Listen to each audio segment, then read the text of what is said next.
This is Ashwin Rathod. I cleared this year's UPSC as well with All India rank 265. Would be getting the IAS. And last year I cleared it again. I got the last year भी मुझे मैंने UPSC clear किया था, तो I got Indian revenue services customs last year. So एक revenue service से IAS की तरफ में अपग्रेड हुआ है in just a span of like 8 months. तो 8 महीने में 2 बार रिजल्ट लगा है and I cleared both times with a good rank. तो this about my introduction, I would say I come from Maharashtra and till 2018 I was completing my graduation. उसके बाद में graduation के बाद में आई डिसाइडेड कि यूपीएससी की तरफ जाएंगे and immediately after that I decided कि यूपीएससी प्रिपरेशन ही करेंगे। सो यूपीएससी का preparation I started and eventually in the first attempt I could not make it, but in the second attempt and the third attempt I made it twice. So a very brief about this is how I went after clearing the UPSC again after my graduation. So इसके अलावा काफ़ी सारे questions की मेरे पास में list दे रखी है जो काफ़ी रेलेवेंट से होते हैं। अगेन आई वुड से कि एक ये जो पूरा सेशन है इसको डिवाइड कर लेता है into the prelims, mains and the interview. और मैंने जो किया है वो आपके साथ में शेयर करता हूँ। तो यूपीएससी की जर्नी जो मैंने शुरू की थी एक्चुअली काफ़ी टाइम तक के इट वाज़ नॉट डिसाइडेड कि यूपीएससी ही करना है। इनिशियली इट वाज़ लाइक कि एक ग्रेजुएशन की स्ट्रीम चुन लेता। पहले तो मेडिकल करना था, उसके बाद में I jumped into doing my graduation. और फिर उसके बाद में जी, हाँ, आई फॉरगॉट टू मेंशन कि ये मेरा थर्ड अटेम्प्ट था। First attempt I did not clear it, second and third में आई क्लियर्ड इट। सेकंड में I got the IRS and third attempt में I made it to the Indian administrative services. तो हाँ, graduation में I decided कि UPSC की तरफ ही जाना है। तो एक बेसिक जो अंडरस्टैंडिंग मेरी डेवलप हो रही थी it was during my graduation. उसके पहले तक के ऐसा कुछ भी नहीं था जो मैंने किया था कि यूपीएससी ही देना है। Okay, so during my graduation I started again बहुत ही बेसिक से शुरुआत किया। न्यूज़पेपर्स पढ़ा एंड देन बाकी सारी जो चीज़ें होती है, क्या-क्या सब्जेक्ट्स होते हैं यूपीएससी में, क्योंकि इससे पहले मैं पता नहीं था कि यूपीएससी में क्या-क्या चीज़ें होती है, क्या सब्जेक्ट्स होते हैं।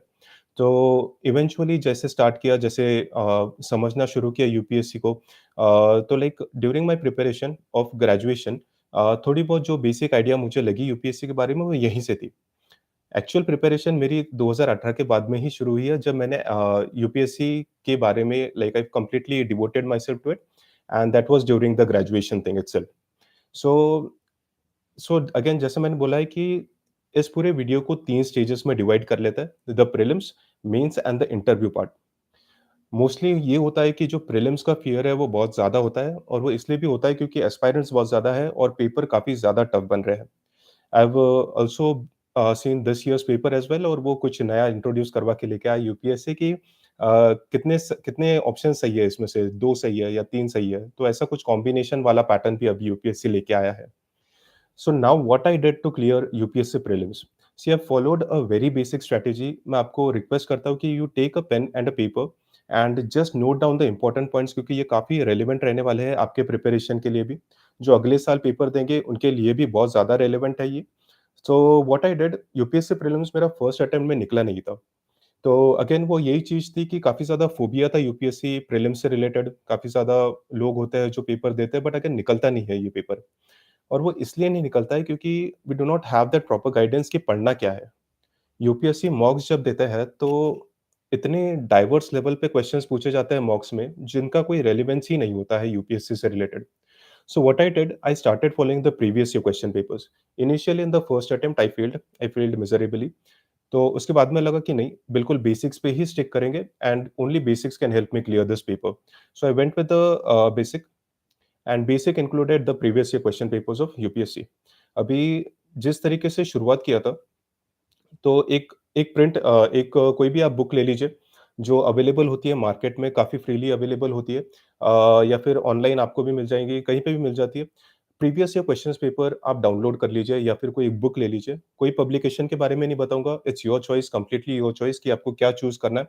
जस्ट एंश्योर कि उसके आंसर्स जो होने वाले हैं वो रिलेवेंट हो, इसलिए आपको कोई एक अच्छा पब्लिकेशन लेना है जिस पे आप रिलाई कर सकते हो। So eventually what I started doing was, जब भी मैं प्रीलिम्स का कोई भी मैं सोर्स के बारे में बात करता हूँ, बट मेरा अप्रोच किस तरीके से रहा है प्रीलिम्स से रिलेटेड।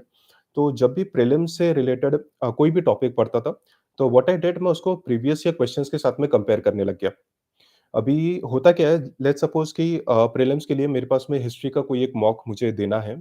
तो व्हाट आई स्टार्टेड डूइंग कि मॉक देने से पहले प्रीवियस ईयर क्वेश्चन जो है हिस्ट्री का अगर दे रहा हूँ तो हिस्ट्री के ही क्वेश्चंस पहले प्रीवियस ईयर क्वेश्चन से पढ़े।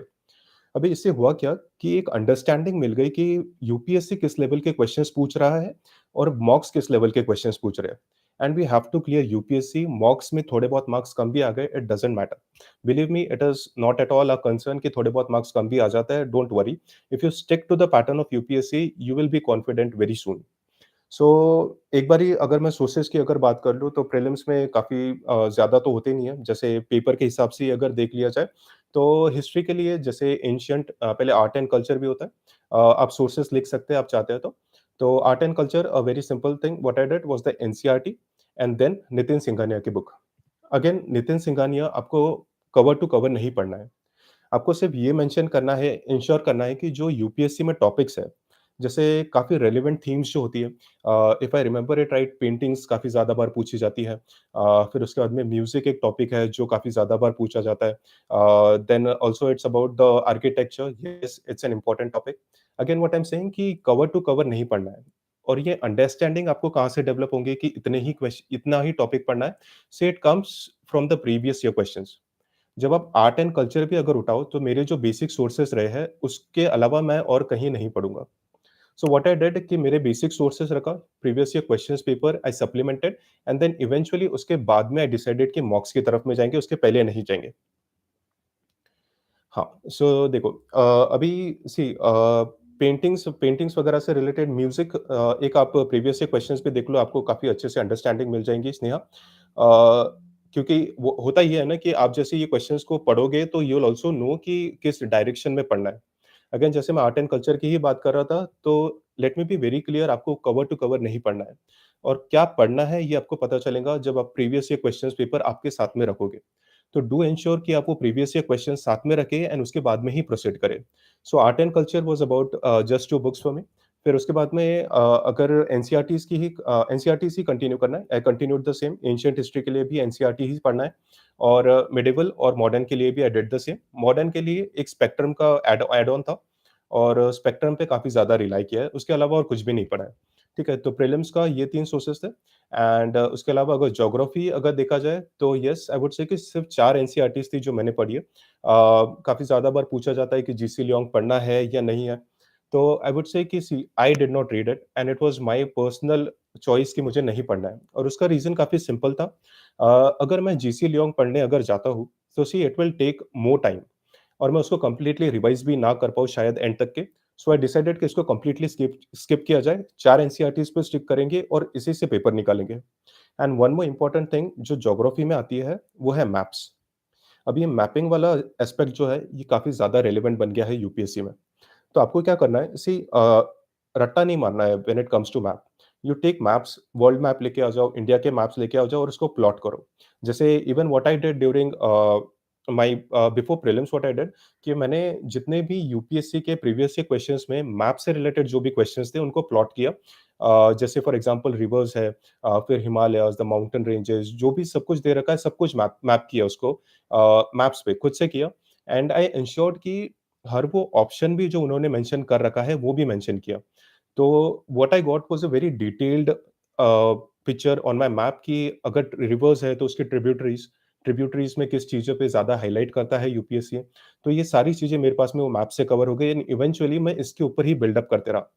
अगर मुझे लगता है मॉक्स में कि कोई ऐसी एक रिवर या फिर कोई ऐसा मैप में इम्पोर्टेंट एस्पेक्ट है जो मेरे को मेंशन करना है, तो उसके उसमें मैंने मेंशन कर लिया मेरे मैप में, उसके अलावा और कुछ भी नहीं किया। तो mapping was this thing again. और फिर उसके बाद में अगर देखा जाए polity, just Laxmikanth, nothing else. See NCERTs refer करने के लिए बोली जाती है, you can read to them as well. But मेरे पर्सपेक्टिव से मुझे लगा कि एनसीईआरटीज़ उतनी ज़्यादा रिलेवेंट नहीं थी। लक्ष्मीकांत ने काफ़ी ज़्यादा हेल्प की है। तो एक सिंगल पॉइंट सोर्स रहा है Laxmikanth for prelims. And then I would say कि उसके अलावा जो टॉपिक होता है, आईआर वाला टॉपिक है, अगेन करंट अफेयर्स। और फिर उसके बाद में जीएस3 that is basically the economy वाला पार्ट जो आपको प्रीलिम्स में आता है। एक बुक मैंने रेफ़र की थी और जो मृणाल सर के इनिशियली वीडियोज़ थे, वो मैंने कंप्लीट कर रखे थे। तो इकोनॉमी में मुझे काफ़ी ज़्यादा मदद मिली इन सब चीज़ों से। एंड फाइनली इसके अलावा अगर देखा जाए तो प्रीलिम्स में एक मेजर चंक होता है करंट अफेयर्स का। अभी जो करंट अफेयर्स है, इसको आपको किस तरीके से रीड करना है? देखो, पहले तो एक न्यूज़पेपर आप कोई भी उठा लो। जैसे what I like is see Hindu काफ़ी ज़्यादा रेफ़र किया जाता है और आई वुड आल्सो सजेस्ट कि आप प्रीलिम्स तक के व्हाट आई डिड कि मैंने मैं गवर्नेंस वाले टॉपिक पे आता हूँ डेफ़िनिटली, बट वो मेंस में डील करता है, प्रीलिम्स में स्ट्रैटेजी पे डील कर लेती है। तो करंट अफेयर्स के लिए मैंने द हिंदू रीड किया till prelims and then after मैंने for mains and the interview part I switch to the Indian Express. So with this what happened was actually, देखो, current affairs is a very vast topic, but again आपको क्या-क्या चीज़ उसमें से selectively read करना है ये समझ लो। पहले तो करंट अफेयर्स में यू नीड टू एंश्योर कि हर वो हेडिंग जो कॉन्स्टेंटली रिपीट कर रही है, हो सकता है कि विद टाइम आप उसको बहुत ही डिटेल में पढ़ लो। और ये भी हो सकता है कि यूपीएससी एक तो उसपे क्वेश्चन पूछ ले या फिर क्वेश्चन कंप्लीटली स्किप कर दिया जाए। तो इसके अलावा करंट अफेयर्स में किस तरीके से स्मार्ट होना है, आप ये भी समझ लीजिए कि साइंस एंड टेक्नोलॉजी वाला जो पार्ट है, वो मैंने सिर्फ़ और सिर्फ़ करंट अफेयर्स से पढ़ा है, उसके अलावा और कुछ भी नहीं पढ़ा है। उसके अलावा जो आईआर वाला टॉपिक है, काफ़ी ज़्यादा इम्पोर्टेंट हो जाता है, काफ़ी ज़्यादा रिलेवेंट हो जाता है और इसको सिर्फ़ आपको समझना है। मैंने न्यूज़पेपर से कभी नोट्स नहीं बनाई थी, कंपाइलेशन से कभी-कभी बनाता था। But eventually what I realise कि कंपाइलेशन से नोट्स बनाना is taking lot of time. तो व्हाट आई डिड, एक पीटी 365 भी आ जाता है, जो कि अगेन फ्रीली अवेलेबल होता है मार्केट में, जो काफ़ी रेलेवेंट सोर्स है when it comes to cracking the prelims current affairs वाला पार्ट। तो उसका मैंने नोट्स बना लिया था।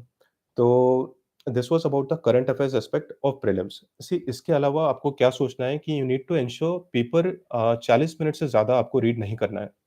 और ये कैसे पॉसिबल होगा? Again keep the syllabus with you when you start reading the newspaper. इसके अलावा आपको वो मेंशन चीज़ें, वो चीज़ों पे ज़्यादा फ़ोकस करना है जो एक्चुअली यूपीएससी के लिए रिलेवेंट हो सकती है। एग्रीकल्चर वाले टॉपिक से रिलेटेड कोई government schemes. See again government schemes जो होती है स्टेट से रिलेटेड अगर आप पढ़ते हो तो उसका कोई ज़्यादा रेलेवेंस नहीं होता है when it comes to prelims. आप मेंस में इन चीज़ों को हाइलाइट कर सकते हो, बट प्रीलिम्स में एज़ सच उसका कोई रेलेवेंस नहीं है, ज़्यादा रेलेवेंस नहीं है। अगर बहुत ही बड़ी कोई स्कीम है, कोई स्टेट अगर लेके आया है तो सोचा जा सकता है, बट उसके अलावा प्रीलिम्स में they will never ask you a question कि गवर्नमेंट स्कीम्स के बारे में, that too of a state.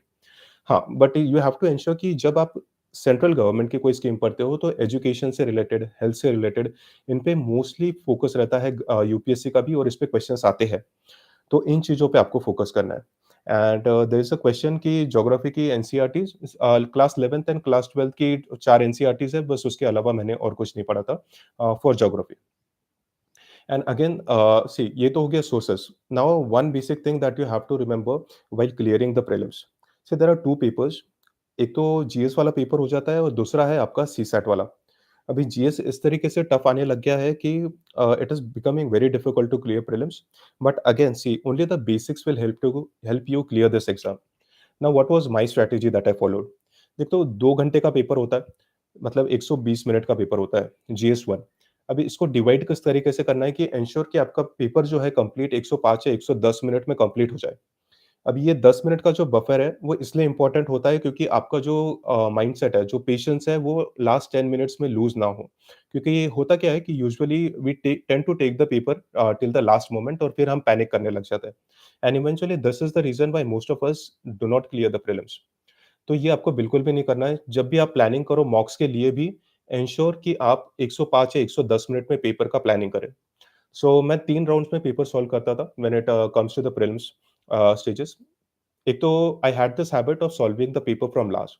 So question number 100 से लेके क्वेश्चन नंबर 1 तक के स्टार्ट किया and then marking only those things, and marking only those things, जो दोज़ क्वेश्चन जिसके बारे में मुझे कंप्लीट आइडिया है। उसके अलावा बिल्कुल भी नहीं मार्क करेंगे। See first thing, your patience is very important when you solve this exam and second is your understanding. See UPSC knows कि आप कहाँ कोलैप्स कर सकते हो। And in order to tackle this exam you need to be more competitive and you need to ensure कि हम UPSC clear करके आ रहे हैं, प्रीलिम्स क्लियर करके आ रहे हैं, whatever be the case. So just what I used to do कि 100 में से 100 से 1 तक के गए, फर्स्ट राउंड कंप्लीट किया एंड एंश्योर कि पूरी तरीके से सिर्फ वही क्वेश्चंस मार्क किए गए हैं जो पता है, जो गलत हो ही नहीं सकते। फिर सेकंड राउंड में फिर सेकंड राउंड में वो वाले क्वेश्चंस होते हैं जो जिसमें आपको हो सकता है कि 3 ऑप्शंस के बारे में पता है, 1 के बारे में नहीं पता या फिर 50-50 वाली केसेस होती है। ऐसे वाली चीज़ें जो होती है और थर्ड वाले राउंड में see you need to take risk क्योंकि इवेंचुअली पेपर इस तरीके से टफ होने लग गया है कि you can not clear this prelims exam by without taking risk. अभी ये रिस्क टेकिंग बिहेवियर आपका सिर्फ रिस्क नहीं लेना है, it has to be calculated. Way calculated इस तरीके से कि एक आपके पास में एक इंट्यूशन होता है कि हो सकता है कि ये 3 में से ये वाली चीज़ें सही लग रही है। So what I used to do, I used to follow my instincts and mark that thing. And eventually, till I remember the second attempt and the third attempt I gave, I've solved more than 90 questions, 90 plus questions, and that was because these things they usually helped me. So whenever I solved more questions, मेरा chances of clearing the prelims वो ज़्यादा बेहतर हो जाता है। So this is what I realise during my mocks and mocks again सिर्फ उसी के लिए मॉक्स दो क्योंकि आपको एक स्ट्रैटेजी डिवाइस करना है at the end of prelims. जब आपका प्रीलिम्स अप्रोच हो जाता है तो आपकी स्ट्रैटेजी बिल्कुल चेंज मत कीजिए जो आपने मॉक्स में फॉलो की है, इंश्योर कीजिए कि वही स्ट्रैटेजी आप प्रीलिम्स में अप्लाई करेंगे क्योंकि एक एंड मोमेंट पे स्ट्रैटेजी चेंज करना काफ़ी काफ़ी कॉस्ट कर सकता है आपको। Do not change your strategy. हाँ, 1 या 2 प्लान्स के साथ में जा सकते हैं आप एग्ज़ाम सेंटर में जब आप प्रीलिम्स दो क्योंकि इम्पोर्टेंट होता है ये एग्ज़ाम क्लियर करना। आपकी स्ट्रैटेजी से ये एग्ज़ाम क्लियर करता है, ये बिल्कुल आपका डिस्क्रिशन है। So this is my strategy for the paper 1। Again I would say your patience is what counts. See जब 10 से 15 लाख स्टूडेंट्स जब पेपर देखते हैं तो यूपीएससी नोज़ कि स्टूडेंट्स कहाँ पे फ़ॉल्टर करेंगे। इवन इट नोज़ कि ऐसे क्वेश्चन्स होते हैं जो दिखने में तो काफ़ी बड़े होते हैं, बट उनका आंसर्स काफ़ी छोटा होता है या फिर बहुत ही सिंपल वे में एक बेसिक अंडरस्टैंडिंग से ही आंसर निकल जाता है। तो एंश्योर कीजिए कि आप पूरे तरीके से वो 2 घंटे पेपर में ही ध्यान दीजिए। Do not think about what will be the cut off, do not think what the result will be. So this is how I dealt with the paper one. And CSAT again UPSC is making the CSAT paper very tough. And the reason is, see, most of us they tend to ignore CSAT till the prelim stage. अगर 2 या 3 महीने बच जाते हैं prelims को, then we start focusing upon it. So I have a question which says कि CSAT की strategy। हाँ, so what I did was मैंने फ़ोकस किया मेरे टॉपिक्स पे, जैसे कॉम्प्रिहेंशन मुझे काफ़ी ज़्यादा उस पे बिलीव था कि कॉम्प्रिहेंशन मेरे को क्लियर करा सकता है exam CSAT. So again I give more of my time on CSAT comprehensions क्योंकि एक 45 से 50 क्वेश्चन के अराउंड कुछ चलता है कॉम्प्रिहेंशन का। तो ये काफ़ी ज़्यादा हेल्पफुल रहा है मेरे लिए सीसैट को टैकल करने के लिए। अपार्ट फ्रॉम इट रीज़निंग वाला भी एक ऐसा एरिया था जो मैं सब मतलब बहुत ज़्यादा तो अच्छा नहीं, बट हाँ, मैं उसको क्लियर कर सकता हूँ, ये मुझे लगा। तो रीज़निंग अगेन मैं रीज़निंग पे जाता था, बट कुछ ऐसे 10 से 15 क्वेश्चन्स होते हैं जो कि कोर मैथ्स वाले होते हैं, जिनको मैं कभी हाथ ही नहीं लगाता हूँ, क्योंकि इवेंचुअली ये मुझे हो सकता है कि नेगेटिव मार्किंग की तरफ में लेके चले जाए। देखो हाँ, तो this was how I dealt with CSAT. See again I would say it's a qualifying paper and to qualify you need to know कि आपकी स्ट्रेंथ्स कहाँ पे है। जैसे आई न्यू कि मुझे कॉम्प्रिहेंशन पे बहुत ज़्यादा भरोसा है, तो कॉम्प्रिहेंशन पे I used to give more time. But again I would state कि आप सीसैट को एट द 12th आवर मत रखिए।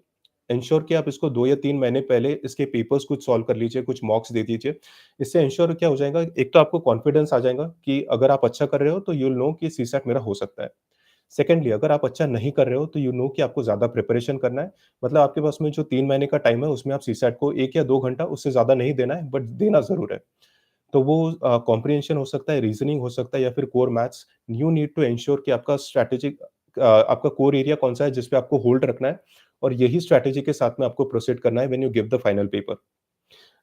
सो कोचिंग टेस्ट सीरीज़ जो होती है, व्हाट आई फाउंड कि most of the test series बहुत से डायमेंशंस पे क्वेश्चंस पूछ लेती है जिसका यूपीएससी से कोई एक्चुअल रेलेवेंस होता ही नहीं है। इससे होता क्या है कि जैसे-जैसे टाइम जाता है, जैसे-जैसे आप मॉक्स देते हो, आपका प्रेशर कंपाइल होने लगता है कि मॉक्स में कम मार्क्स आ रहे हैं, सेकेंडली आप रिवाइज़ नहीं कर पा रहे हो। सो मैंने क्या किया था सेकंड एंड थर्ड अटेम्प्ट में, व्हाट आई डिड कि मैंने सिर्फ प्रीवियस ईयर क्वेश्चंस को ही स्टिक करके रहा। व्हाट आई फेल्ट वाज़ कि जब प्रीवियस ईयर क्वेश्चंस को बेस रख के जब आप मॉक्स देते हो, तो एक आपके पास में अंडरस्टैंडिंग होती है कि मॉक्स में जो क्वेश्चंस पूछ रहे हैं, जो काफ़ी इर्रेलेवेंट है, उनको अवॉइड करना है, उनको नहीं पढ़ना है। सिर्फ वो क्वेश्चंस जो कोर एरियाज़ पे होते हैं, किस तरीके से आपको उनको रिवाइज़ करना है मल्टीपल टाइम्स। ये आपको अंडरस्टैंडिंग सिर्फ मॉक से ही मिलती है और mocks and previous year questions को कंपेयर करने से मिलेंगी। And there is one more thing I would like to share कि जब आप मॉक्स देते हो तो एक वो बल्कि 30-40 पेजेज़ का एक पीडीएफ होता है। आपको पूरा उसको रेफर नहीं करना है। सी पहले क्वेश्चंस कुछ 8 से 10 पेजेज़ के करीब कुछ क्वेश्चंस चलते हैं। सो व्हाट आई डिड जब मैं मॉक कंप्लीटली सॉल्व कर लेता था, तो आई एन्श्योर्ड कि जो सॉल्यूशन है, वो सॉल्यूशन को वहीं पे क्वेश्चन के साइड में ही लिख दिया जाए। तो इवेंचुअली मेरे पास में एक मॉक सिर्फ़ 8 या 10 पेजेज़ की रहेंगे, उससे ज़्यादा रीड नहीं करेंगे। क्योंकि अल्टीमेटली आपका एंड गोल होता है प्रीलिम्स क्लियर करना। तो जिस तरीके से आप अपना बर्डन कम करते चलो वो ज़्यादा बेहतर रहेगा एंड इवेंचुअली वो हेल्प करता है आपको एट द एंड प्रीलिम्स के स्टेज पे ज़्यादा हेल्पफुल हो जाएगा। This is very holistic strategy I would से जो मुझे हेल्पफुल रही प्रीलिम्स की टैकल करने के लिए।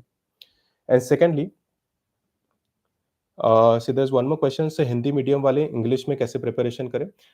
देखो एक तो I have given through English तो मुझे हिंदी के बारे में बस इतना ही पता है कि हिंदी में ज़्यादा सोर्सेस अवेलेबल नहीं है। So if it is possible you can try to give the exam in English. अगर नहीं आपको हिंदी में ही देना है तो you can contact with some seniors जिन्होंने यूपीएससी हिंदी में ही क्लियर की है। वो ज़्यादा बेहतर तरीके से आपको गाइड कर सकते हैं। And then I would say prelims clear करने के बाद में the most important again most of our aspirants would be appearing for the mains exam this time. तो मेंस के लिए पढ़ लेते हैं। मेंस में क्या-क्या चीज़ें होती है जो आपको ध्यान में रखना है। एक तो मेंस अप्रोच हो रहा है और मेंस काफ़ी ज़्यादा इम्पोर्टेंट स्टेज है when it comes to clearing the UPSC exam and getting a very decent rank and a score. तो मेरी स्ट्रैटेजी क्या रही है मेन से रिलेटेड पेपर वाइज़ चलते हैं अगेन। तो टोटल ऑफ 4 जीएस 4 पेपर्स होते हैं इसमें, 2 ऑप्शनल के पेपर्स होते हैं, 1 एसे का पेपर होता है और फिर कुछ लैंग्वेजेस भी होती है जो कि क्वालिफाइंग नेचर की होती हैं। तो जीएस 1 से रिलेटेड मैं मेरी स्ट्रैटेजी भी बताता हूँ, सोर्सेज़ भी जो मैंने फॉलो किए हैं और किस तरीके से आपको अप्रोच करना है when it comes to GS 1। देखो एक तो मेंस को आपको समझ के चलना है कि मेंस का answer writing represents your personality. तो जो भी टॉपिक्स दे रखे हैं, उसमें आपको एन्श्योर करना है कि जो आपके पर्सनैलिटी के डायमेंशन्स हैं, वो आप मेंशन करो। सबसे पहले अगर स्टार्ट कर ऐसा टॉपिक है जो मेंस के लिए भी रिपीट करना है, उसमें जैसे फॉर एग्जांपल वही एनसीईआरटी एंड नितिन सिंघानिया की book, I read the same thing. But again previous year questions फिर से आपको आर्ट एंड कल्चर की अगर बात करते हैं, तो यू नो कि फिर उसके बाद में पेंटिंग्स वाले टॉपिक्स इनका रिलेवेंस बहुत ज़्यादा है यूपीएससी मेंस में भी। क्वेश्चन फँसते हैं इसमें, डेफिनिटली फँसते हैं, 1 से 2 क्वेश्चन एक्सपेक्ट कर सकते हो। तो ये टॉपिक्स को आपको लेके ही चलना है। And secondly when it comes to another topics देखो मिडिवल में से या फिर एंशिएंट वाली चीज़, एक जो आपका लिंक लग रखा है इसके पहले से ही, I think that would be enough. उससे ज़्यादा आपको एनसीईआरटी के अलावा कुछ नहीं पढ़ना है। रिवाइज़ कर लीजिए basic sources, that that is sufficient. And then you have the modern history. Modern history काफ़ी ज़्यादा रिलेवेंट होता है when it comes to mains as well. Again sources को डाइवर्सिफाई नहीं करना है। मैंने एनसीईआरटी पढ़ी थी और उसके बाद में एक सोर्स पढ़ा था द स्पेक्ट्रम का। और स्पेक्ट्रम को मैंने काफ़ी बार रिवाइज़ किया, बहुत ज़्यादा बार रिवाइज़ किया और through out my prelims I have revised it like multiple times. तो उसका बेनिफिट मुझे मेंस में भी मिल गया। तो मुझे उसको रिवाइज़ नहीं करना पड़ा ज़्यादा। आई न्यू कि कहाँ-कहाँ से टॉपिक्स उठा के यूपीएससी पूछ रहा है, कहाँ पे मॉक्स में भी आ रहे हैं क्वेश्चंस। तो वो डायमेंशंस मेरे क्लियर थे, तो it was I do not have to spend time कि मेरे को फिर से उसको रिवाइज़ करना। Important themes that I would like you to focus upon, एक तो है कि वर्ल्ड हिस्ट्री वाला टॉपिक। अभी world look at the previous questions of UPSC. Questions कुछ इस तरीके से पूछ रहे हैं कि अमेरिकन रेवोल्यूशन, फ्रेंच रेवोल्यूशन पे क्वेश्चन या फिर कंप्लीट बाउंसर्स क्वेश्चन आता है जैसे मलाय पेनिनसुला डीकोलोनाइजेशन पे आ गया। अफ्रीका से रिलेटेड पे क्वेश्चन पूछ लिया जाता है। अफ्रीका से रिलेटेड क्वेश्चंस थे। अभी अगेन ये ऐसे क्वेश्चंस हैं जो कंप्लीट बाउंसर्स है, कितना भी पढ़ लो तो फिर वो नहीं आते। सो व्हाट आई डिड कि मैंने काफ़ी बेसिक प्रिपरेशन की है वर्ल्ड हिस्ट्री से रिलेटेड, बहुत ज़्यादा नहीं पढ़ा। एक कोचिंग मटेरियल का मेरे पास में यूपीएससी का वर्ल्ड हिस्ट्री का कुछ नोट्स अवेलेबल थी और उसमें से मैंने सिर्फ अमेरिकन रेवोल्यूशन, फ्रेंच रेवोल्यूशन, एक चाइना से रिलेटेड कुछ जो चीज़ें मेरे को लगा कि शायद इंपॉर्टेंट हो सकती है, उन पे फोकस किया और अफ्रीका से रिलेटेड थोड़ी बहुत चीज़ें पढ़ ली। उसके अलावा मॉक्स में जो भी क्वेश्चन्स आते हैं वर्ल्ड हिस्ट्री से रिलेटेड उनको इनकॉर्पोरेट कर लिया नोट्स में। उसके अलावा I have red nothing and believe me उसमें से मोस्टली ऐसा भी होता है कि क्वेश्चन्स पूछे ही नहीं जा रहे। तो एक 400-500 पेजेस का बल्की बुक लेके पढ़ना, आई don't think it makes any sense. I I decided कि मैं इसको कंप्लीटली जितना मैंने सोच रखा है, द फ्यू रेवोल्यूशंस और उसके बाद में मॉक्स, इसके अलावा और कुछ भी नहीं पढ़ेंगे। And I have done the same thing कि एंड दैट सेव्स टाइम, क्योंकि फिर इवेंचुअली आपको ये जो टाइम बचता है ये आप आपके ऑप्शनल पेपर में यूटिलाइज कर सकते हो। And then another thing that comes is post independence वाला। See again, even I got feedbacks कि कुछ अच्छी बुक्स होती है, इंडिया आफ्टर इंडिपेंडेंस वगैरह वाली चीज़ें। सो यस, तो हाँ, पोस्ट इंडिपेंडेंस अगेन एक ऐसा टॉपिक है।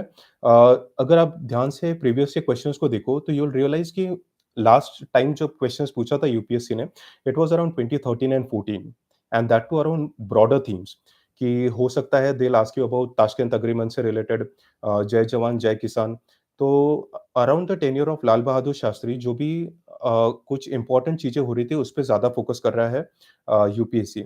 उसके अलावा जो पॉलिटिक्स चल रहा है अराउंड 1950s टू 2000 तक का, उससे कोई रिलेवेंस नहीं है, कोई मतलब नहीं है। UPSC it won't ask you questions. So what I decided again, एक तो था कि एक 300-400 पेजेस का पोस्ट इंडिया पे कुछ एक मटेरियल लेके आए और उस पे पढ़ ले। बट व्हाट आई डिसाइडेड कि यूपीएससी जब इस टॉपिक्स पे क्वेश्चन पूछता ही नहीं है, so why should I focus too much upon it. So again I followed the same world history वाला स्ट्रैटेजी। व्हाट आई डिड, मैंने मॉक्स और जो प्रीवियस से क्वेश्चंस थे उतने ही पढ़े इस टॉपिक पे। And again I think the questions were not asked for the last 2 years as well. So it saves times, जो कि इवेंचुअली उसको बाद में और कहीं पे यूज़ किया जा सकता है। हाँ, नोट्स बनाने का भी बताऊँगा, definitely I will talk about it. So this was about the paper 1 के हिस्ट्री वाला aspect. Then you have the society वाला part. Society again is for me what I did, एक कोई मटेरियल ले लिया, कोई भी आप क्लासेस का ले लो जो आप पढ़ रहे हो, जिनको आप ज्वाइन कर रखे हो, या फिर फ्रीली अवेलेबल मटेरियल होता है, विजन आईएएस का होता है, इनसाइट्स का होता है, या फिर बहुत सारी क्लासेस होती है जो फ्रीली अवेलेबल मटेरियल प्रोवाइड करती है सोसाइटी से related. I did the same और मैंने उसको सप्लीमेंट कर लिया मेरे करंट अफेयर्स के साथ में, and that was my only source for the society part. उसके अलावा कुछ नहीं पढ़ा, क्योंकि उससे ज़्यादा आपको पता है, आपने इतना टाइम से प्रीलिम्स पढ़ रखा है, इतना टाइम से आप मेंस की आंसर राइटिंग कर रहे हो, तो आपको इन पेपर्स के बारे में यूजुअली ज़्यादा अंडरस्टैंडिंग होती है, जिसके बारे में आपको ज़्यादा डील नहीं करना है। बेसिक सोर्सेज़ में काम हो जाएगा, 150 और 250 वर्ड्स में आराम से आपका पेपर निकल जाएगा। एंड देन इवेंचुअली पेपर 1 में जो लास्ट पार्ट है वो है ज्योग्राफी। सी अगेन मेरे पास में ज्योग्राफी की जो 4 एनसीईआरटीज़ थी, उन्हीं को फॉलो किया है। उसके अलावा व्हाट आई डिड कि मॉक्स के जो भी क्वेश्चंस थे उसको सप्लीमेंट कर लिया। अब इससे हुआ क्या कि मेरे पास में सोर्सेज़ जो है वो बहुत कम थे, और मेरे पास में जितना भी मटेरियल था वो सिर्फ रिलेवेंट मटेरियल ही रहा है। उससे ज़्यादा मुझे डील करना भी नहीं था। सेकेंडली मैं इसको रिवाइज़ कर सकता हूँ, क्योंकि मेरे पास में काफ़ी मिनिमम सोर्स है। सो ये 2 चीज़ें मैंने किया। अगेन आप ये एंश्योर कर सकते हो कि जब भी आप पेपर लिखो, तो आप मैप्स का इनकॉर्पोरेशन बहुत ज़्यादा रखिए। पेपर 1, पेपर 2, पेपर 3 हर बार एंश्योर कि आप फ्लो चार्ट्स ड्रॉ करें, मैप्स बनाएँ, और पेपर का पैटर्न कुछ इस तरीके से होता है कि 150 या फिर 250 वर्ड्स में लिखना होता है usually. In both the cases कभी आपको भी ये बताया जाता है कि आपको मैप्स शायद 150 में ना ड्रॉ करना पड़े। But believe me, if you think कि आपको कोई एक अच्छा पॉइंट है आपके पास में जो आप इनकॉर्पोरेट कर सकते हैं through maps, do mention it, फिर वो 15 मार्कर रहो या 10 मार्कर रहो। सो पेपर 1 की ये स्ट्रैटेजी रही है। Then moving on to GS 2। See again GS 2 को अगर ब्रॉडली क्लासिफाई किया जाए तो वी हैव द पॉलिटी वाला part, we have the governance, और फिर आईआर वाले टॉपिक्स आ जाते हैं। अभी politically, I did not go anywhere. Again, Lakshmikant, the Bible, it helped. Uh, so how to remember maps? See, I've talked about maps कि किस तरीके से आप उसको खुद से मैप्स ड्रॉ कीजिए, एंड उसको रट्टा मत कीजिए, उसको प्लॉट कीजिए, मैप्स में प्लॉट कीजिए जो इंपॉर्टेंट पॉइंट्स हैं, और कुछ प्रैक्टिस कर लीजिए मेंस के लिए। जैसे इंडिया का मैप हो जाता है तो प्रैक्टिस कर लीजिए, दैट्स मोर देन सफिशिएंट। तो जीएस 2 के लिए you have polity part. Again Laxmikanth काफ़ी डिटेल में कवर अप कर लेती है मोस्ट ऑफ द पेपर 2 वाला, जीएस 2 वाला चंक। So that help. फिर इवेंचुअली कुछ ऐसे टॉपिक्स हो जाते हैं जैसे एसएचजीस हो गया, एनजीओज़ हो जाते हैं, and then citizen charters and all. तो ये ऐसे छोटे-छोटे टॉपिक्स के लिए आप कोई भी एक सोर्स पढ़ लीजिए। काफ़ी डिटेल में आपको ये 10 मार्कर या फिर 15 मार्कर का जो भी पेपर का क्वेश्चंस फॉर्मेट होता है, वो आप आराम से आंसर कर सकते हो। एंड इंश्योर कि आप जब भी ये सोर्सेज़ पढ़ें, ये छोटे टॉपिक्स के लिए, इनकी नोट्स बना लीजिए। तो नोट्स बनाने के लिए what I used to do, एक ए4 साइज़ का जो पेपर होता है, उसको मैं 3 इसमें डिवाइड कर लेता था। एंड सेकेंडली, इंश्योर कीजिए कि व्हेनेवर यू मेक नोट्स, आपको 1/10 वाला फॉर्मूला फॉलो करना है। एक तो अगर 100 वर्ड्स का कोई अगर पेज है जिस पे आपको नोट्स बनाना है, it you have to ensure कि 10 100 पेजेस का अगर है तो 10 पेजेस से ज़्यादा नोट्स आपके नहीं बनेंगे। एंश्योर कि इससे कम में ही आपका पूरा जो नोट्स फॉर्मेशन है वो हो जाना चाहिए। सो I divided my page into 3 और इवेंचुअली इसको 3 में डिवाइड करने से होता ये था कि काफ़ी ज़्यादा काफ़ी ज़्यादा ऐसे टॉपिक्स होते थे जो मैं एकदम शॉर्ट में मेंशन कर लेता था और बहुत सारी चीज़ें एक ही पेज में कंपाइल हो जाती थी। तो हो सकता था 10 पेजेस मुझे लगने वाले हो फॉर मेकिंग द नोट्स, हो सकता था आई कंप्लीट इट इन जस्ट 5 और 6 पेजेस। सो इवेंचुअली मेरा अल्टीमेट जो गोल है दैट इज़ रिविज़न, वो काफ़ी ज़्यादा आसान होता चलता है। सी द एंटायर प्रोसेस में आपको इतना इंश्योर करना है कि you simplify your process, simplify it every day at every stage stage so that eventually वो प्रेशर आप पे कंपाइल नहीं होगा at the end of the paper जो भी आपको देना है। आपको कॉन्फिडेंस रहना चाहिए कि I have it, I have the notes, I have revised it multiple times and eventually यही कॉन्फिडेंस आपको फिर पेपर क्लियर कराएगा। तो जीएस2 में you have the polity that is done. Second governance वाला जो टॉपिक होता है, अगेन कुछ ऐसे बेसिक सोर्सेज होते हैं, कोई भी एक स्टैंडर्ड सोर्स आपने मार्केट से ले लिया एंड देन इंश्योर कि उसको आप करंट अफेयर्स के साथ में, जो भी आप करंट अफेयर्स पढ़ रहे हो उसके साथ में उसको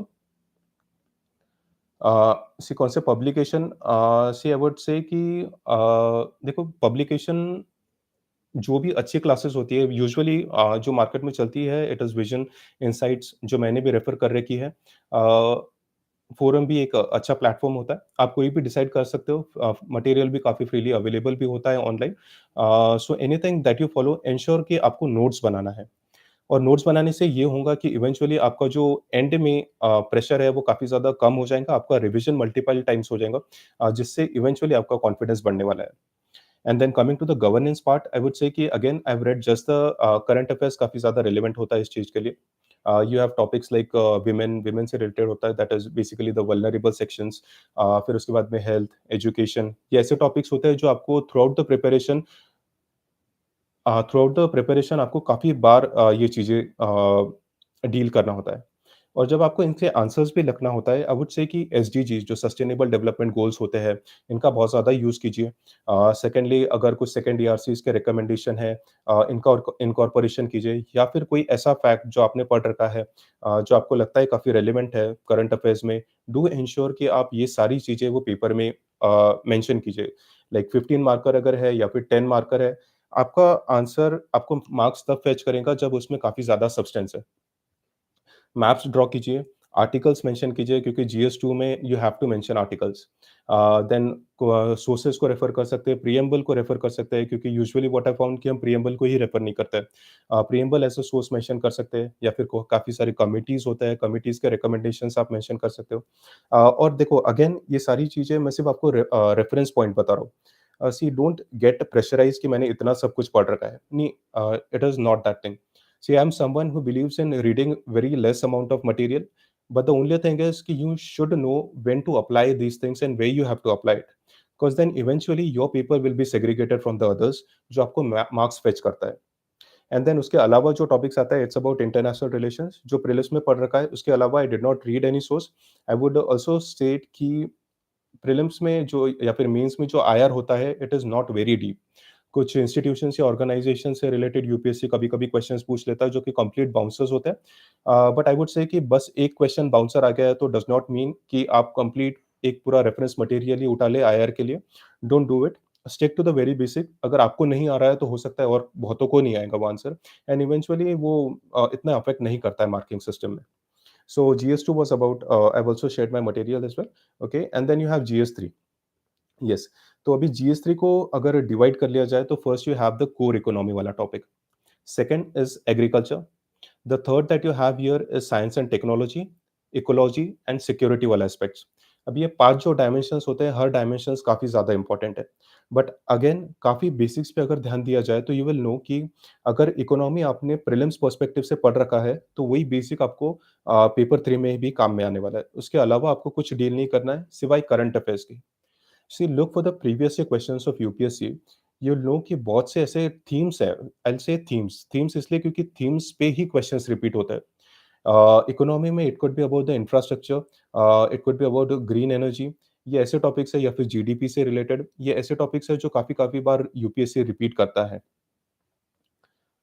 यस। सो इकोनॉमी के लिए करंट अफेयर्स के notes see what I found was कि जितना भी आपका कंपाइलेशन में आ जाता है that was more than sufficient. Basic of economy जो होता है मैंने यूट्यूब के मृणाल सर के वीडियोज़ मैंने फॉलो किए थे और इकोनॉमी पर्सनली मुझे काफ़ी इंटरेस्टिंग भी लगता है, तो मुझे इकोनॉमी एज़ सच कभी बोर नहीं करता है। But then again how do you make notes of economy वाला topic? See first I would say कि आप इकोनॉमी को समझने में ध्यान दीजिए। हमको इकोनॉमी पढ़ना है यूपीएससी के लिए, इकोनॉमिक्स नहीं पढ़ना है।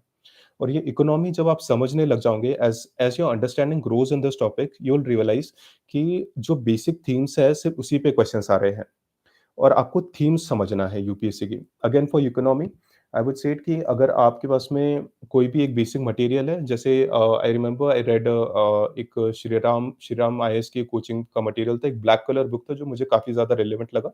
आई read the same. See there are questions कि सर मृणाल इकोनॉमी नोट्स ठीक है क्या? सी अभी जो नोट्स आते हैं मेरे ख्याल से मेरे कुछ फ्रेंड्स रेफर करते थे, वो काफ़ी ज़्यादा बल्की नोट्स होते हैं। जो इकोनॉमी की मैं बात कर रहा हूँ मृणाल सर के वीडियोज़ की, वो है जो काफ़ी पहले यूट्यूब पे ये वीडियोज़ फ्रीली अवेलेबल होते थे मृणाल सर के। वो उन्होंने कुछ पिलर्स में डिवाइड करके इकोनॉमी पढ़ा रखी है and I found it to be the best source for economy as सच।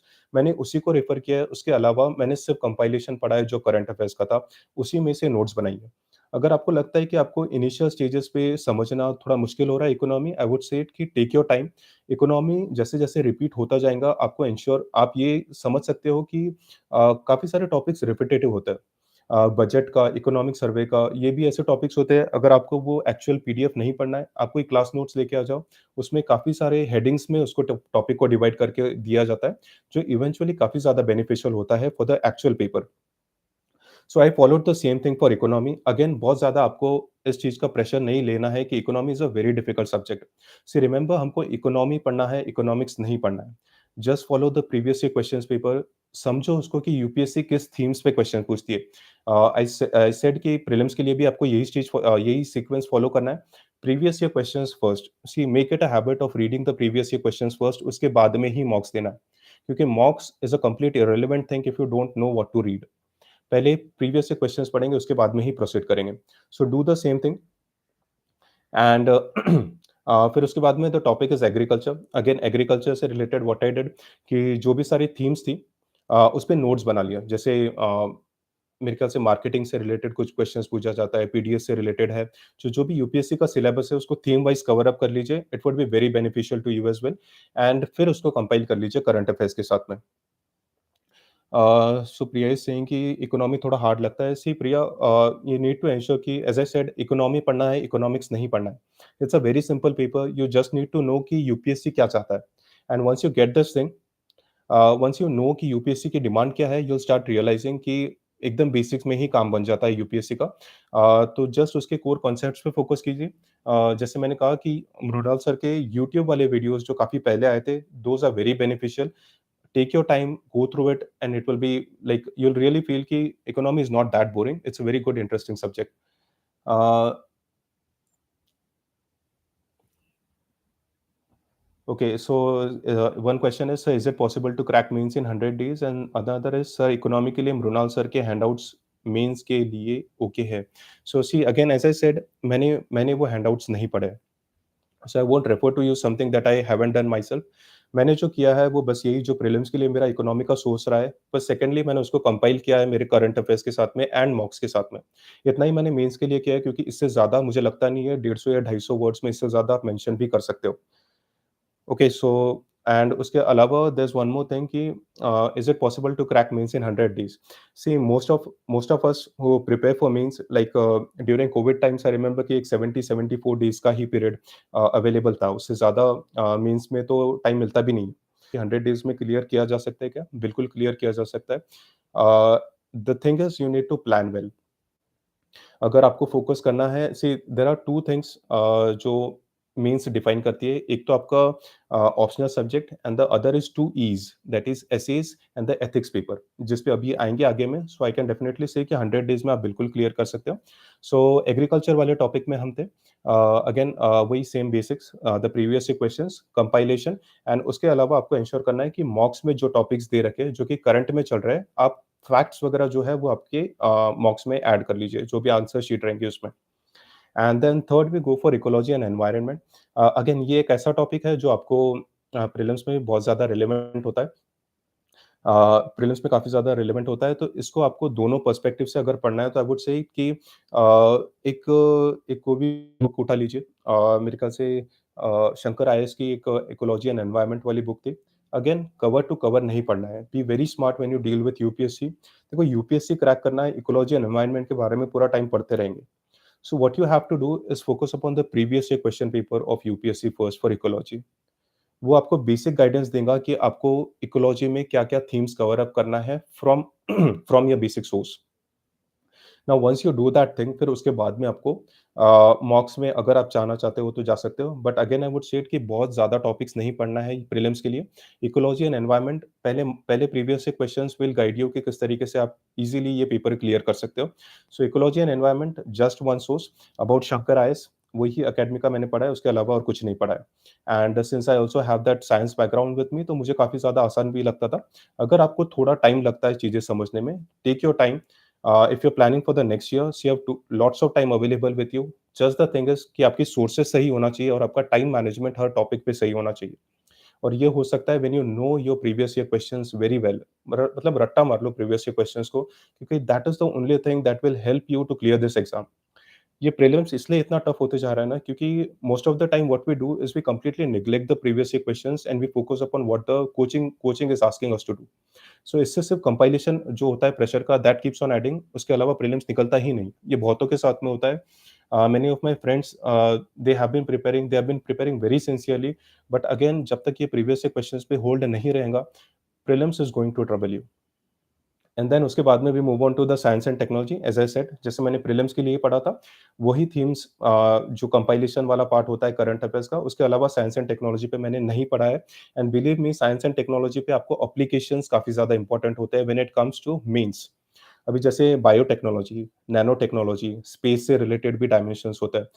फिर उसके बाद में जीनोम से रिलेटेड काफ़ी ज़्यादा क्वेश्चंस प्रीलिम्स में भी आते हैं, मेंस में भी आते हैं। टेक्नोलॉजी से रिलेटेड पूछ लिया जाता है questions.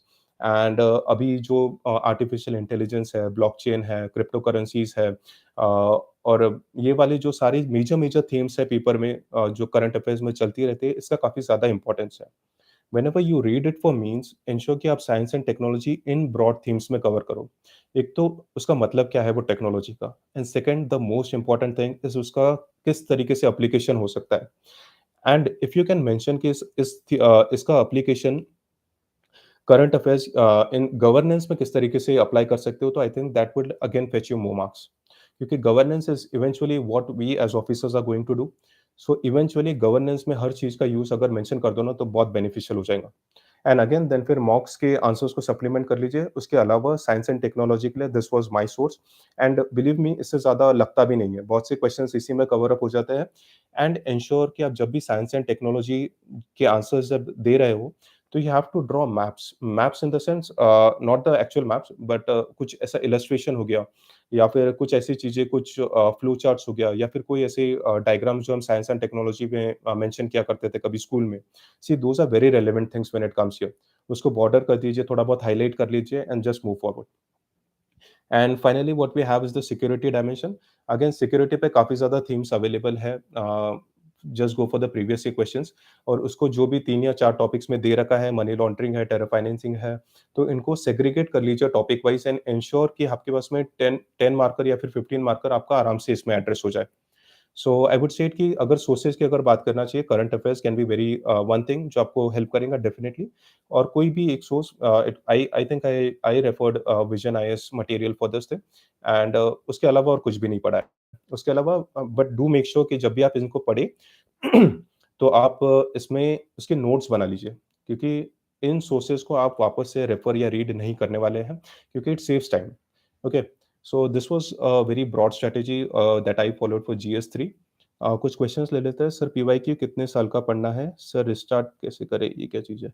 Okay sir new student जो भी प्रिपरेशन स्टार्ट कर रहे हो, वो कैसे करें?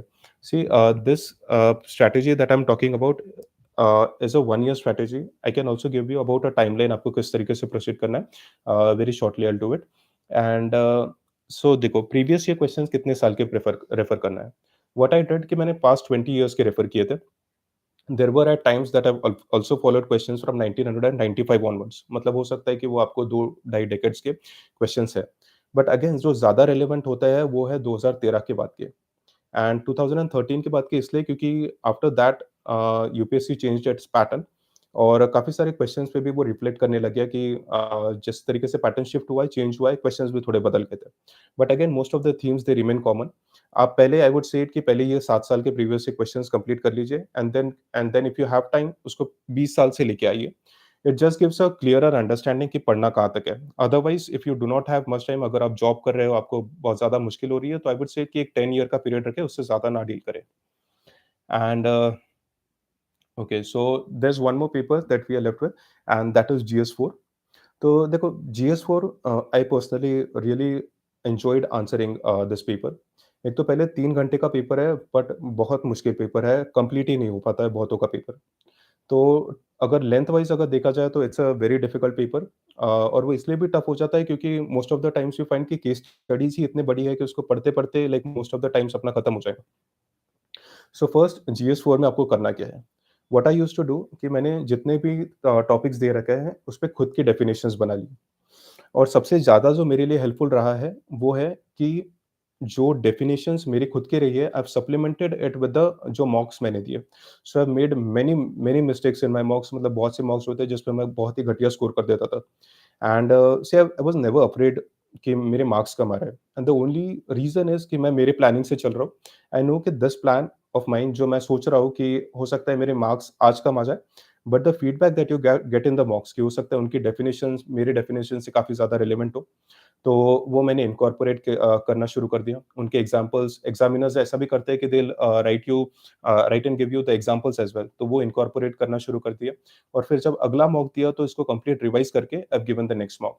सो व्हाट हैपेंड इज़ कि इवेंचुअली विद टाइम जैसे सेकंड अटेम्प्ट में आई remember I have given around 10 और 12 मॉक्स दिए थे मैंने सिर्फ एथिक्स पेपर से रिलेटेड। सो वो टॉपिक्स इतनी बार रिपीट करने लग गए कि इवेंचुअली मुझे मेरे नोट्स पढ़ने की भी ज़रूरत नहीं पड़ी। क्योंकि if it's about accountability, it's about integrity, मेरी डेफिनिशंस मेरे पास में तैयार थी। मैं वही कोट करता था, वही मेंशन करता था। And there is one more thing that I would like to say कि मुझे एथिक्स में मेरे ख्याल से 114 मार्क्स के करीब कुछ आए हैं ये बार भी, जो कि अच्छे मार्क्स हैं। इवेंचुअली आप पेपर को 2 इसमें डिवाइड कर लो। एक तो एथिक्स का जो एक्चुअल कोर सब्जेक्टिव वाला पार्ट है and then the case studies वाला पार्ट है। अभी जो सिलेबस वाला टॉपिक्स है, अगेन आपको वही सारी चीज़ें मेंशन करना है जो आपने सिलेबस में पढ़ रखा है, वही थीम्स है, उसके अलावा कुछ नहीं। लेक्सिकन अगर आप चाहो तो पढ़ सकते हो। I personally did start reading lexicon, फिर उसके बाद मैं did not follow. I felt कि मेरे खुद के डेफिनिशंस मुझे ज़्यादा सूट कर रहे हैं, तो I started referring the same. And one more thing what I used to do in my mocks was कि जो एथिक्स के टर्म्स होते हैं, डेफिनिशन होता है, उसमें थोड़ा फ्लो चार्ट्स ड्रॉ करना शुरू कर दिया। काफ़ी सारे कोट्स देना शुरू कर दिया, एग्ज़ाम्पल्स जो कि रिलेवेंट होते हैं मॉडर्न टाइम्स में, जो आस-पास आपके चल रहे हैं, उनको कोट करना शुरू कर दिया। तो इससे हुआ क्या कि पेपर में एनरिचमेंट जो होता है आंसर्स का, वो काफ़ी ज़्यादा होने लगा एंड इवेंचुअली इस ये रिफ्लेक्ट करने लग गया मेरे मार्क्स में। अच्छे मार्क्स मिलते थे मुझे एथिक्स में and the only reason was this कि मैंने फ्लो चार्ट्स इसमें भी मेंशन किए, पेपर 4 में भी मेंशन किए हैं। काफ़ी सारे एग्ज़ाम्पल्स मेंशन किए। अगर आपको थिंकर्स वगैरह पता है, तो आप थिंकर्स भी कोट कीजिए, बिल्कुल कोट कर सकते हैं आप। ये आपको मार्क्स फेच ही करते हैं, ये आपको नेगेटिव में कभी नहीं लेके जाएँगे। ओके एंड उसके बाद में case study aspect. See again case study is something which is very important and at the same time it's a very time consuming process. जब आप केस स्टडी पढ़ते हो, तो यू विल फाइंड कि इतना बड़ा केस स्टडी है कि उसको पढ़ने में ही इतना टाइम लग जा रहा है, तो आंसर कब लिखेंगे? सो व्हाट आई डिड, एक जैसे 180 मिनट्स का जो पेपर होता है, मैं उसको 2 इसमें डिवाइड कर लेता हूँ। 90 minutes I will be giving for the case studies and 90 minutes रखेंगे जो कोर जो फर्स्ट वाला हाफ है उसके लिए। लाइक टोटल ऑफ 19 क्वेश्चंस होता है, 13 for the theory part and 9 around 7 case studies होती है शायद। नहीं 6 केस स्टडीज़ होती है, ओके। तो केस स्टडीज़ को आई वुड से कि 90 मिनट्स में I used to complete the case study और होता किस तरीके से था कि मैं इंश्योर करता था कि जब भी मैं केस स्टडी पढ़ना शुरू कर रहा हूँ, उसके साथ में ही मैं स्टेक होल्डर्स लिखना शुरू करते रहूँ। सो इट्स नॉट लाइक कि मैं केस स्टडी खत्म करूँगा, उसके बाद में लिखना शुरू करूँगा, बिल्कुल भी नहीं। अभी पढ़ेंगे उसको, अभी जैसा केस स्टडी स्टार्ट किया, स्टेक होल्डर्स मेंशन कर दिया, that also gives me an idea कि किस तरीके से केस स्टडी प्रोसीड कर रही है। And then you look for the questions कि क्वेश्चंस में क्या-क्या पूछ रखा है और फिर उसके बाद में उसको थीम्स दिया और कंप्लीट कर लिया answer. So overall I used to complete it in 90 minutes, 90 minutes का ही टाइमर रखते थे। And that was also the reason why I could finish the ethics वाला पेपर। 90-90 मिनट्स का डिस्ट्रीब्यूशन रखेंगे, this will be very beneficial to you as well. देखो कुछ coachings ऐसा भी बताती है कि you keep this thing to 105 minutes पे रखिए और बाकी टाइम आप फिर थ्योरी वाला पार्ट पे दे दीजिए। So I personally do not advise such thing, क्योंकि 105 मिनट्स अगर आप एक एक एरिया पे अगर फोकस कर रहे हो सिर्फ केस स्टडी पे, it's an important topic but again 105 minutes is like too much. फिर आपको जो थियरी वाला पार्ट है जो आपको एक्चुअली में पता है, हो सकता है कि आप प्रेशर में आंसर ही ना कर पाओ वो सारी चीजें। Do not do it, keep it a 90-90 minutes का distribution. It's a very you'll love this paper if you start like if you start involving yourself with this paper. So 90 minutes वाला timer, I think that really helped me. And उसके अलावा sources I've said कि lexicon आप अगर चाहो तो prefer कर सकते हो। I personally refer to my own definitions and mocks में जितने भी सारे mistakes किए हैं सबके सब incorporate किया है eventually paper में। So this was paper 4। कुछ questions ले लेते हैं कि so न्यू स्टूडेंट जो भी प्रिपरेशन स्टार्ट कर रहे हो वो कैसे करें? We have done this thing ना।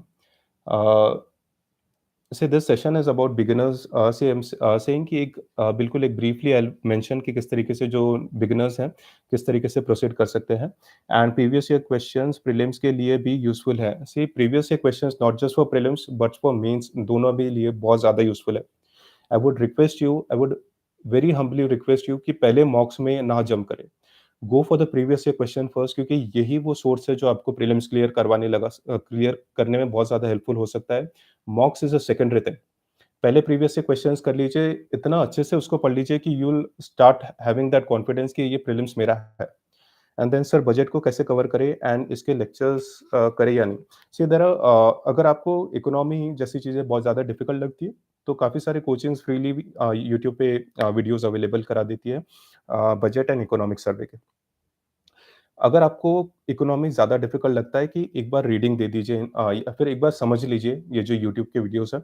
उसके अलावा आई वुड से कि कोई भी एक कोचिंग मटेरियल का अगर आप चाहें तो लेके आ सकते हैं। देयर आर पीपल जो रिकमेंड करते हैं कि एक वो जो एक्चुअल वाला डॉक्यूमेंट है बजट का, इकोनॉमिक सर्वे का, वो लेके आएँ और उनको रीड कीजिए। आई पर्सनली फ़ील कि वो इतना ज़्यादा रिलेवेंट होता नहीं है प्रिपरेशन के लिए। What I did again as I said कि कोई भी कोचिंग का कंपाइलेशन लेके आ जाइए बजट इकोनॉमिक सर्वे के लिए। यूट्यूब के वीडियो आप चाहे तो देख सकते हैं, समझ सकते हैं और आप अगेन प्रीवियस से क्वेश्चंस पे फोकस कीजिए कि किस तरीके से क्वेश्चंस पूछे जाते हैं इन 2 डॉक्यूमेंट्स में। बहुत ज़्यादा रिलेवेंट है ये डॉक्यूमेंट्स बट अगेन इनका रिलेवेंस समझना चाहिए इसको पढ़ने के लिए। ठीक है? एंड केस स्टडीज़ कैसे समझे? See have told this thing. ARCs is important yes, Nilima, ARCs you have to read. उसका काफ़ी ब्रीफली सेकंड ARC स्पेशली उसके नोट्स बना लीजिए। If not notes, at least you should know कि कौन-सा पॉइंट कहाँ पे है, ताकि उसको रेफर कर सके वो बाद में। 11th-12th की बुक्स भी पढ़नी है। मोस्ट इकोनॉमी के लिए आई वुड से कि अगर आप चाहो तो पढ़ सकते हो। Even even I started reading 11th and 12th but personally I felt कि इतना ज़्यादा 12th की आई थिंक माइक्रो इकोनॉमिक्स वाली बुक है जो ज़्यादा रिलेवेंट नहीं है। 11th की इज़ इम्पोर्टेंट। सर आपने बजट कैसे कवर किया? आई have answered this thing. Again budget is something, एक ऐसा डॉक्यूमेंट जो आप एक तो करंट अफेयर्स में काफ़ी सारी चीज़ें भी चलती रहती है। Eventually after the budget and the economic survey वो भी आपको हेल्पफुल होता है किस तरीके से क्लियर करना है paper. And secondly I I bought one compilation और उसको ही मैंने पढ़ा है। Okay, what is the right times to make note and the approach for it? See notes काफ़ी ज़्यादा रिलेवेंट है when it comes to UPSC preparation.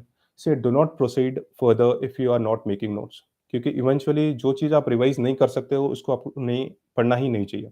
And if you think it's important, do make notes. See I said you said कि किस तरीके से 1/10 का एक law होता है जो आपको फॉलो करना है। अगर 100 पेजेस है तो 10 पेजेस से ज़्यादा नोट्स नहीं बनेंगे। और नोट्स बनाने के लिए अगेन जो आपको चीज़ें फॉलो करना है वो यही है कि आपको एंश्योर करना है प्रीवियस से क्वेश्चंस अगर आप समझ लिए हो तो देन यू नो कि कहाँ-कहाँ से क्वेश्चन बन सकते हैं। इवेंचुअली यही चीज़ें फिर आपको रिवाइज़ करना है। So notes making is a very important thing. Book for ethics, I have answered this thing Priya, कि एक लेक्सिकन अगर आप चाहो तो you can read it. I started reading lexicon but eventually I realise कि मेरे मेरे खुद के आंसर ज़्यादा बेहतर है वो बुक से, तो I relied on my source. And then eventually एक जो पेपर बच जाता है वो है एसे। सो ऐसे फॉर मी, देखो एक इतने सारे डायमेंशंस अवेलेबल होते हैं ऐसे के लिए कि एक यूनिक स्ट्रैटेजी डिवाइस करना मुश्किल है। बट अगेन अपनी खुद की स्ट्रैटेजी अगर आप इम्प्लीमेंट कर सको तो that would be very beneficial, वो आपको मार्क्स में भी रिफ्लेक्ट होने लग जाएगा। What I personally did for ऐसे, देखो 2 ऐसे लिखना होता है आपको, अगेन वही 3 आवर्स का टाइम है आपके पास में। You divide your time and 90 minutes में, एंड इंश्योर कि पहला ऐसे आपका 90 मिनट्स में कंप्लीट हो जाए and the second it's completed in another 90 minutes. So एक स्ट्रैटेजी अगर मैं ब्रीफली बता दूँ तो मेरे लिए मेरे एनेक्डोट्स ज़्यादा काम के थे फॉर ऐसे। एनेक्डोट्स इसलिए काम के थे क्योंकि आई रियलाइज़ कि जो कोट्स वगैरह होते हैं उसको मैं मुझे वो थिंकर्स वगैरह के नाम याद नहीं हो रहा है। So I completely skip that topic. Anecdote से ही शुरू करता था। फिर उसके बाद मैं used to start with the introduction part की थीम क्या बोल रही है। फिर उसके बाद में just add on the pointers. एक अनुदीप दुरी शेट्टी सर का एक एसे का मॉक है मेरे ख्याल से, I think it's at Forum. वो जो उनका मॉक उन्होंने दिया है, I think that was very helpful, वो जो डॉक्यूमेंट है। And that was the only essay strategy. उसके अलावा I have given plenty of mocks for essays. I remember I have written around 20-25 essays, जो मुझे पेपर जब लास्ट वाला attempt दिया था, I think I scored around 136 marks in essay.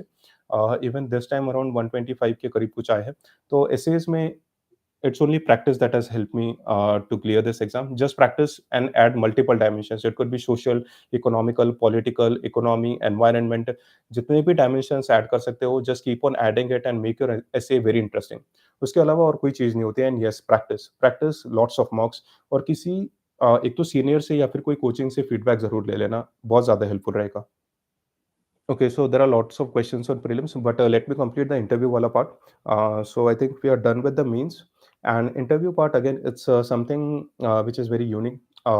After having cleared the prelims and the main stage, you need to realize कि आप उन 10 या 15 लाख कैंडिडेट्स में से सिर्फ 2000 बचे हो जिन्होंने अभी इंटरव्यू देना है। So this is the amount of rejection that UPSC does in prelims and the main stage. Only 2000 appear for the interview. It's a very unique experience, it's a very wonderful experience. आप उन लोगों के साथ में interact करने वाले हो जिन्होंने अपनी पूरी लाइफ ये सर्विस के लिए कंट्रीब्यूट कर दी है, डेडिकेट कर दी है।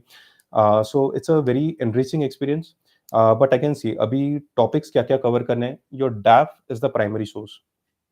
जितना भी डैप में मेंशन कर रखा है, starting from your name to your state to the socio economic political dimensions of your state, the current affairs, the IR related topics, हर वो चीज़ आपको कवर करना है। जितना कवर कर सकते हो, say it's very difficult to state कि यूपीएससी इंटरव्यू में क्या पूछा जा सकता है। So theory part is one thing, you can cover it. The basic themes as I have said you, DAP बहुत ज़्यादा important and current affairs. And then comes the very important part जो है आपकी personality. So your personality should reflect confidence. At no point of time they should feel कि आप उनके question से under pressure में हो। They should never feel this thing. और फिर उसके अलावा it's important to be honest as well, क्योंकि this is what they appreciate lots. And most of the times इसी पैरामीटर्स पे क्वेश्चन चलते हैं। 30-35 मिनट्स तक का इंटरव्यू होता है। डायमेंशंस वेरिड रहेंगे। Hobbies is also one very important topic जहाँ पे क्वेश्चंस पूछे जाते हैं। सो इन थीम्स में ब्रॉडली कवर कीजिए the DAP, current affairs, your hobby, your graduation, your state which is again very important. फिर उसके अलावा आपका father's background, mother's background, background in the sense the occupation that they do. जैसे my father is a police officer, तो मुझे काफ़ी सारे committees के बारे में उनके रिकमेंडेशंस मैं पढ़ के भी गया था। मॉक्स में भी पूछा जाता था ये चीज़ें। And yes, and last I would say कि इंटरव्यू के लिए your mocks are very important. अभी इसलिए नहीं क्योंकि उनके क्वेश्चंस हो सकता है कि रिपीट हो जाएँगे, वो बिल्कुल नहीं, ऐसी चीज़ें नहीं करना है। मॉक्स इसलिए इम्पोर्टेंट है क्योंकि इवेंचुअली आपका जो एक पेशेंस लेवल है वो बढ़ जाता है। आपकी अमाउंट ऑफ अंडरस्टैंडिंग जो है विद टाइम विद मॉक्स आपको रियलाइज़ होगा कि you are giving some good answers. Answers balanced रहे तो अच्छा है। If you are asked to take a stand, do take a stand, be firm on it and do not fear कि मेरे marks cut जाएँगे। If you believe in something, believe in it, stand by it, and I think that will give you more marks for interview. उसके अलावा उसके अलावा interview के लिए आई don't think I have had any specific source. यही रहा current affairs and all. NCERT कौन से सब्जेक्ट की पढ़नी है sir, I am beginner, please help me. See NCERTs I would suggest कि सारी सब्जेक्ट जितने हैं उनकी पढ़ लो, but again NCERTs personally I found कि इतना ज़्यादा रिलेवेंट नहीं होता है। बट अगेन एक बेसिक जो अंडरस्टैंडिंग होती है वो एनसीईआरटी से ही मिलती है। So do not skip it, but again do not give too much time on it.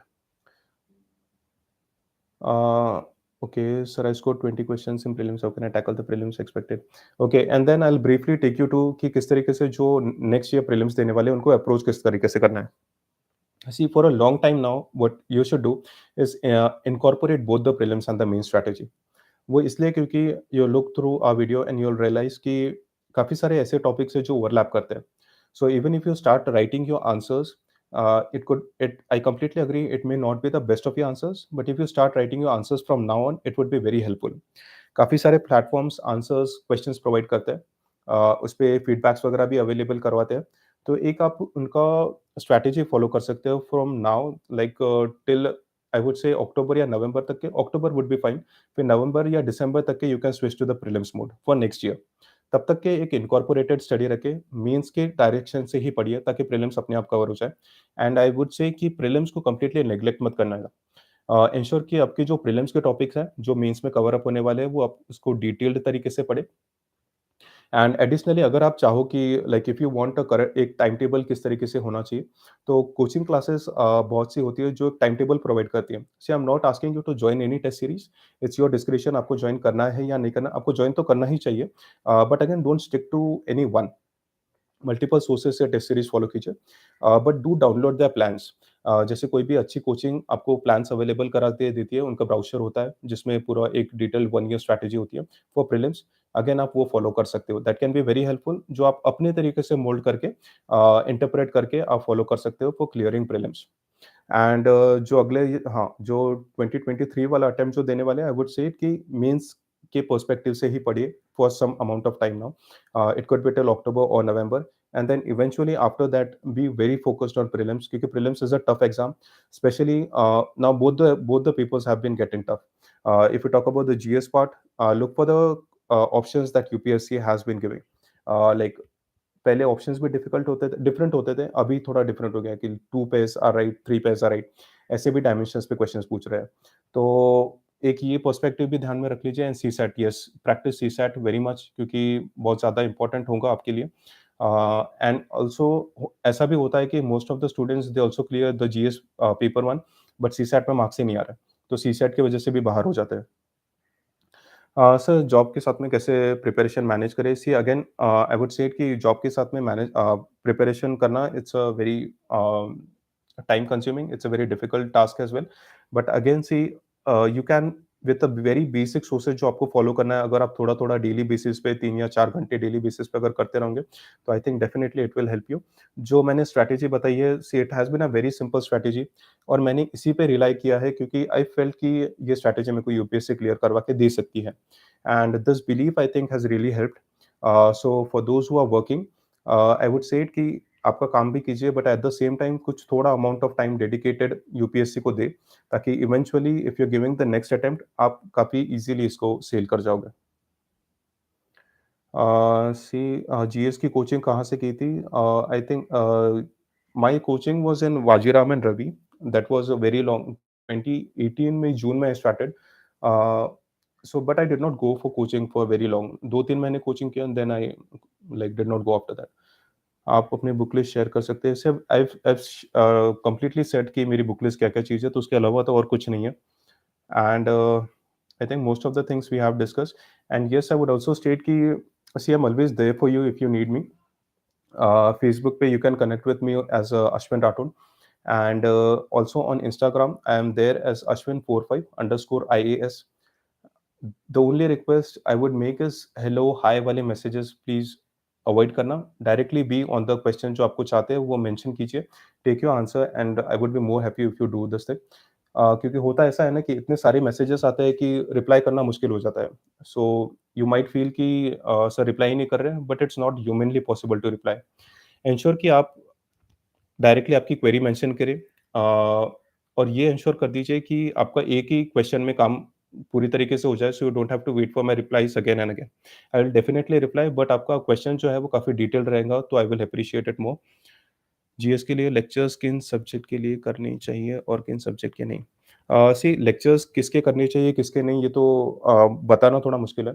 आपका इंटरेस्ट पे भी डिपेंड करता है कि आपने क्या फ़ॉलो किया है, क्या आपका बैकग्राउंड क्या रहा है। सो जैसे आई सेड कि पेपर 3 मेरे लिए काफ़ी ईज़ी हो जाता था, पेपर 2 भी थोड़ा बहुत ठीक ही था। तो हिस्ट्री वगैरह जैसे आई डिड नॉट लाइक ज्योग्राफी, तो मैं इंश्योर करता था कि ज्योग्राफी पे ज़्यादा से ज़्यादा टाइम दिया जाए। And also one more question that is remaining is कि किस तरीके से ऑप्शनल ऑप्शनल की क्या स्ट्रैटेजी होनी चाहिए। See, there are two things that I considered while appearing for my while choosing a optional subject. So पहला तो ये था कि आपका इंटरेस्ट कौन से सब्जेक्ट में है। So this interest thing eventually matters क्योंकि you have to read your optional for a very long time. Also for those people who are giving their attempt the next year, I would state कि अगर आपका optional अभी से आप decide कर लो तो that would be very helpful for you and start preparing for it. So पहले तो optional decide किस तरीके से किया जाए। देखो यूपीएससी के वेबसाइट पे you'll find a list of the all the optional papers that are available with UPSC. आप वो टॉपिक्स एक तो वो लिस्ट ले लीजिए, फिर इसमें से सेग्रीगेट कर लीजिए वो टॉपिक जिनमें आपको लगता है कि आपका इंटरेस्ट है। And then eventually what you do कि इनका सिलेबस निकाल के चेक कीजिए कि ऐसे कौन से टॉपिक्स हैं जिनके साथ में आप ज़्यादा कनेक्ट फील कर रहे हो। सो दिस इंटरेस्ट वाला थिंग इट इवेंचुअली मैटर्स क्योंकि you have to take this optional paper for a very long time.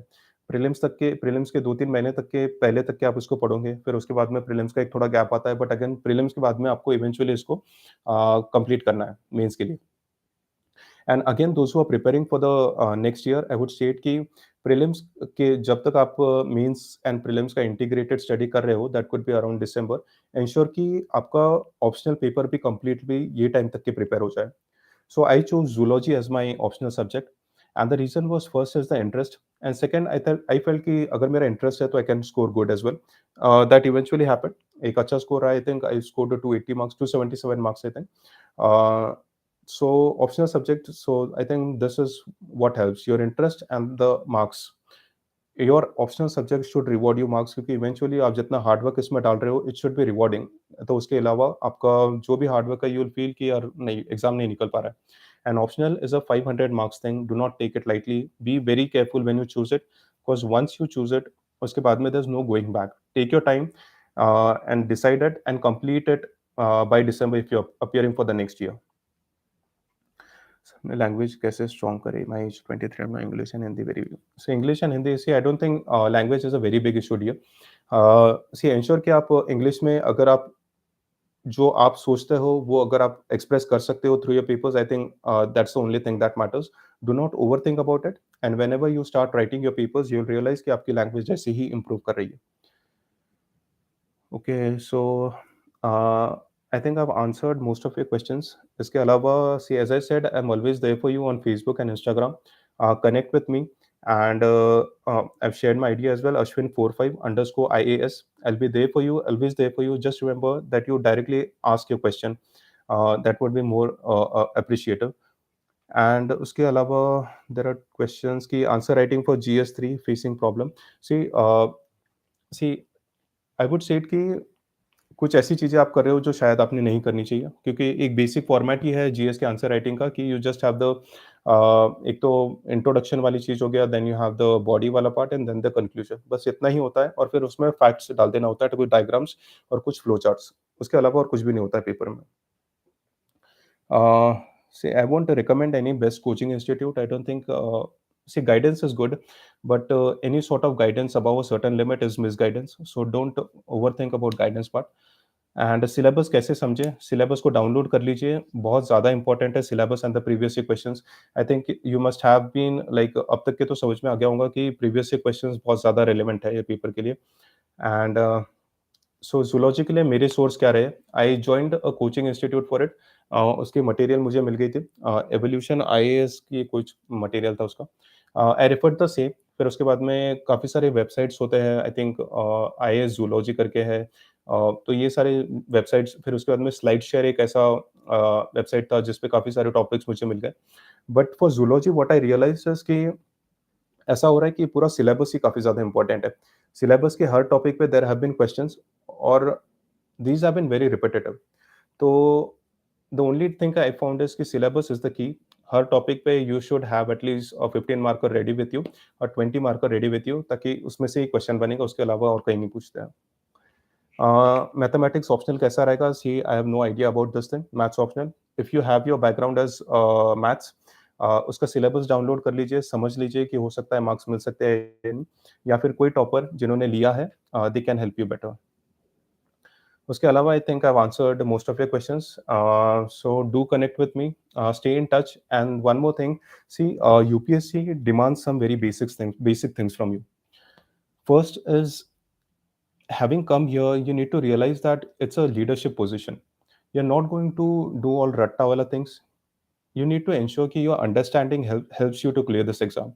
Be it the prelim stage, main stage, or the interview stage, understand each and everything, what is relevant, what is not, and how you are going to proceed. Your plan should be ready with you. Implement it no matter what, and enjoy life.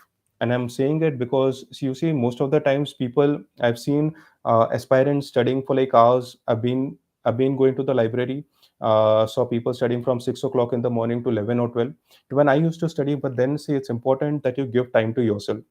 If you feel like meditation, see, meditation has helped me very well. I continued in my prelim stage as well. During prelims, I remember I studied for like 12, 13 hours during the prelims paper stage. That, to counter that amount of stress, I think it's important that you go for meditation, or any hobby that you want to. But I would just say कि कुछ ऐसी hobby रखो, कुछ ऐसी physical activity that keeps you in the game constantly. And also during the mains, अभी कितने घंटे पढ़ना है? I was seeing this question. I would say कि see, you don't need to study like for very long, for many hours. What I did कि जब mains का एक ऐसा स्टेज था जहाँ पे I've read the most, I think three papers I used to write on a daily basis, so that's like 9 hours of constant writing. And then उसके बाद में आपको ये पेपर रिवाइज भी करना है, देन ऑप्शनल भी रीड करना है। So I think that was the only stage. Mains में ही सिर्फ I have read for around 14-15 hours. उसके अलावा तो I have given a decent amount of 7-8 hours on a daily basis, और जब प्रीलिम्स आ जाए तो I have kept it around 10 to 12, क्योंकि बहुत सारी चीज़ें आपको रिवाइज करना है, बहुत सारी चीज़ें आपको ध्यान देना होता है, और इवेंचुअली इतना टाइम कंट्रीब्यूट करने से ही आती है। हॉबी को लगती है तो talent. Yeah, I had meditation as my hobby, and too many questions were asked in the interview. But again, since I have been following this hobby, तो उतना ज़्यादा टफ नहीं था। तो yes, हाँ, तो meditation मैंने I have followed this thing. Current affairs, I've already spoken about it. Newspapers ensure करिए कि आप न्यूज़पेपर पढ़ें, डेफिनिटली पढ़ें। नोट्स बनाना, नहीं बनाना, आई डिड नॉट पर्सनली, मैं खुद नोट्स नहीं बनाता था, बट उसके बाद में कंपाइलेशन को काफ़ी थॉरली पढ़ता था। Instagram ID is ashwin45_IAS. Okay, so all the best, everyone. I think it has been a very long talk with you all. If you need anything, I'm always there for you. Do write me your query, and so see you all soon in the service.